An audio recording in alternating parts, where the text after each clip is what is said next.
सो hello guys जेमा समले welcome to my mini blog सखन सब इटा खाइ पिरी छात पर इटा खरा डी तापिटा पली आछि काले बेले घरे एंता सीट कोसी काना आडा कोइले अछि खरा गुरे तापिटा तापि तो साला पर आसी देखि आइ हमर भरा ई बिरबे बोले मो साइकिलटा बेंटिया फिटा बांध देस खेत के जी बोली तारपर इटा मैं बाहरी पसी खेत के जीवार लागी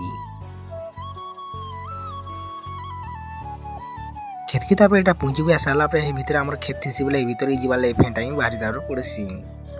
खेत भीतर आसवा साला मोरा पेटा आगुआ आसिक भरा भिरवा स्टार्ट कर देसन मोर माँ भी भरा भिरवा लगी पले आसी मोर माँ कैसे तु या भरा भरी ना जानी जा बस बसी बोले मुझे बसी पले आसी बसिक मैं क्या करूँ बस घर के जीवा फेंटा बाहरी पड़सी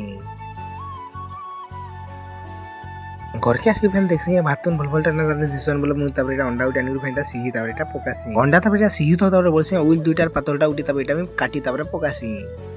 उलुला काटिबुला साला मुझे रांधवा स्टार्ट कर देसी मैं रांधे साला गाधी जी फेंटा बाहरी पड़सी